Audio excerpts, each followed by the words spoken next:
Pushing beyond limits and wanting to see what that's like.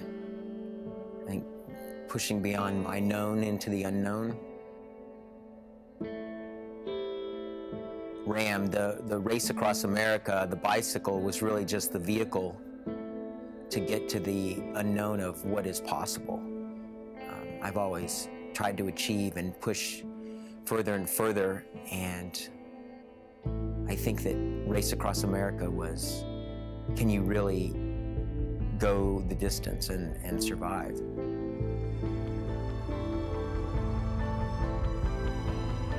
I think pushing beyond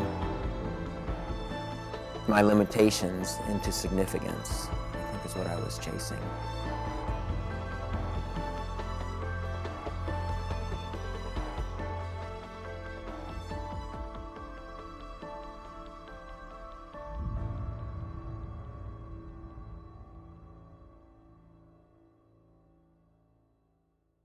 All right, what's your fortune? Get that camera off.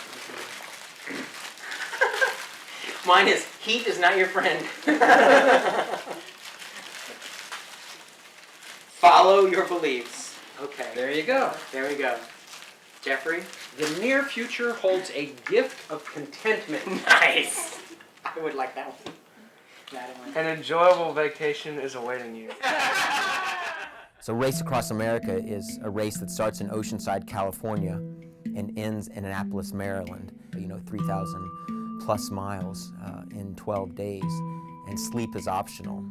2 years ago, I was doing triathlon. I'd been doing triathlon for 30 years. I absolutely love the sport. I've done 5 Ironman races, 20 to 30 half Ironman races. I've done ultra runs, 100 Ks, done 20 to 30 marathons, and plan to just keep continuing to do Ironman.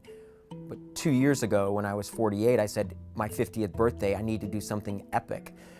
So you start looking at what is epic. Is it climbing Mount Everest? Is it climbing all the peaks in the West? What is it? And then I said, you know what? I want to do something ultra-oriented. And the Race Across America was mentioned to me. And I said, is that even possible? Those are only crazy people do that. But to continue riding for 12 days without stopping except when you have to stop, that's something that a lot of cyclists can't get their minds around, and that was appealing.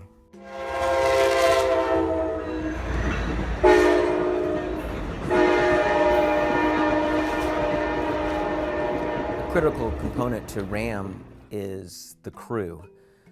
The Race Across America veterans told me, you can train, but it's not an individual sport. Your crew is critical. And I took that to heart. How in the world am I going to convince 6 to 8 people to spend 12 days of their life, possibly 14 with a couple days on either end, to see me through this race? I tried to be realistic with them, saying this is something that's going to push you to your limits. I'm doing the cycling, but you are going to be pushed to your sleep deprivation and to your personal limits.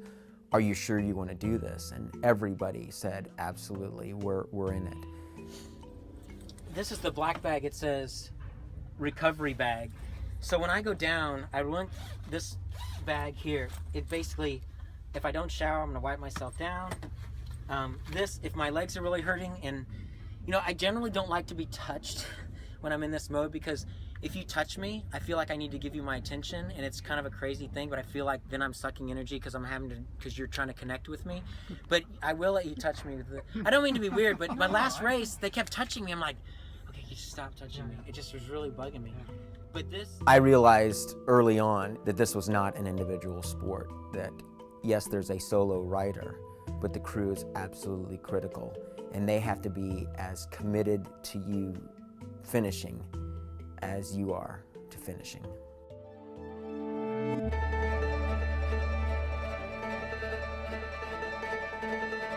In my training for Race Across America, all I kept thinking was, I need to push my body further than it's ever gone. So I kept training and training, anywhere 250 to 600 miles a week, depending on the week and the long ride on the weekend. 8% grade, middle of the night. Train for RAAM. My buddy Dave Wallace, crew doc, help me out. I had built it up so much and I'd pushed myself so much that I actually broke down in training. And I have a friend of mine who was actually my doctor for my race, and he said, you know, I think you might be sick. And I go, no, it's just a cough. I've had it for weeks. He pulled out his stethoscope and he said, you know, you've got fluid in your lungs. Turned out he did a formal examination and with x-rays, and it was confirmed that I had pneumonia. So that was sort of debilitating. I took a week off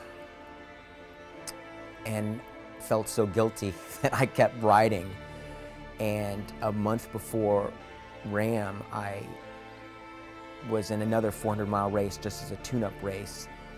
And I got to about mile 300 and was coughing. I had a saddle sore that I'd never felt before, and I had to drop out on a 400-mile race, which is nothing. From Dave. What did he say? He said, I rode Friday with his jersey on to cheer him on, and I got 10,000 feet for him. Let him know I'm there in spirit. Awesome.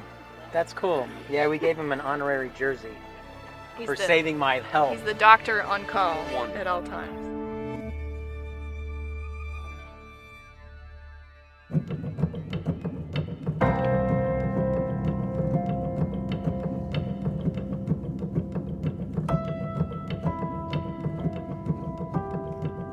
Just before the race actually started, all I kept thinking was, I just want to get on the bike and race. Let's just start it already.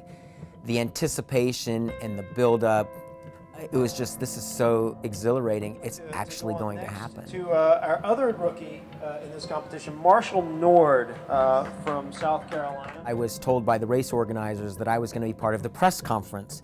Now, the press conference has the elite cyclists, men and women, probably 5 or 6, that have done something notable. They've won in the past, or many of them had come in second, but this is the year they were going to come in first. One woman had won the race in her category 6 times, and there I was. I'm like, what is wrong with this picture? Now, Marshall, you have achieved all-world athlete status in triathlon, I've been told. Can you explain what that is to us to begin with? I've been doing multi-sport for about 30 years. And, Yeah, it's pretty inspiring to see him sitting up there with all the pros and stuff. It's pretty cool. It is kind of surreal that it's actually here. Yeah. And for him to be sitting up there with veteran guys who are like cyborgs, it's kind of freaky. He's probably having an out-of-body experience. Hopefully it makes us faster. Aspire to be like these guys. I imagine, yes. Dave has already said that he's got for sale signs ready. And so I started thinking, look, they want me a part of this to show other ordinary, average endurance athletes that you can do this. So I started to believe that, you know what, I can inspire a whole another generation of ultra cyclists to come and be part of RAAM. It was very exciting. You know, I've been cold, I've been hot, love the heat, love the mountains. You know, it's just getting in the mindset. The problem is I just don't know when to stop. So they say I fit right in with these guys. Race coverage starts tomorrow at noon Pacific time here in Oceanside. We'll be kicking off then. Thank you very much. We'll be broadcasting live for part of that on ridefarther.com.